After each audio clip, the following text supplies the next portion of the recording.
నమస్తే welcome to Sakshi sports నేను మీ కృష్ణబాల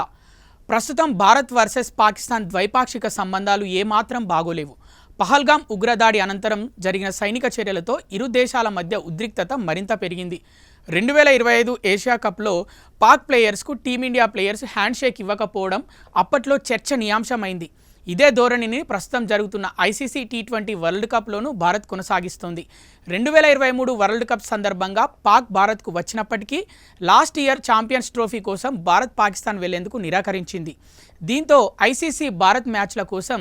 యూఏఈని neutral వేదికగా ఎంచుకోవాల్సి వచ్చింది కొన్ని నెలల క్రితం బీసీసీఐ పీసీబీ కలిసి ఐసీసీతో ఒక ఒప్పందం కుదుర్చుకున్నాయి ఇంటర్నేషనల్ టోర్నీలో పరస్పరం ఒకరి దేశాలకు మరొకరు వెళ్లి ఆడకూడదని ఇరు దేశాల బోర్డులు అంగీకరించాయి 2008 నుంచి భారత్ పాకిస్తాన్ వెళ్లలేదు పాక్ మాత్రం 2012-13 సిరీస్కి సంబంధించి ద్వైపాక్షిక సిరీస్ కోసం అలాగే 2016, 2023 ఐసీసీ టోర్నీల కోసం భారత్ వచ్చింది అయితే ఫ్యూచర్లో భారత్కు రావడం కూడా సాధ్యం కాదని పీసీబీ సంకేతాలు ఇస్తుంది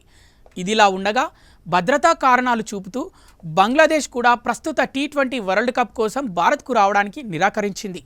తమ మ్యాచ్లను శ్రీలంకలో ఆడాలని బంగ్లాదేశ్ కోరినా ఐసీసీ ఆ అభ్యర్థనను తిరస్కరించి చివరకు స్కాట్లాండ్తో భర్తీ చేసింది భవిష్యత్తులో భారత్ బంగ్లాదేశ్ పర్యటన కూడా ఉంటుందా లేదా అనేది కూడా ఇంకా స్పష్టత రాలేదు ఈ పరిస్థితుల నేపథ్యంలో ఐసీసీ భవిష్యత్ గ్లోబల్ టోర్నీలను భారత్ నుంచి వేరే దేశాలకు తరలించే అంశాన్ని పరిశీలిస్తోంది లాజిస్టిక్ సమస్యలు భద్రతా ఆందోళనల కారణంగా 2029 ఛాంపియన్స్ ట్రోఫీ 2031 వన్డే వరల్డ్ కప్లను భారత్ కాకుండా మరో దేశంలో నిర్వహించే అవకాశం ఉందని ఆస్ట్రేలియా మీడియా సంస్థ ది ఏజ్ పేర్కొంది ఈ రెండు మెగా ఈవెంట్లను ఆతిథ్యం ఇవ్వడానికి ఆస్ట్రేలియా ముందంజలో ఉందని కూడా ఆ కథనం వెల్లడించింది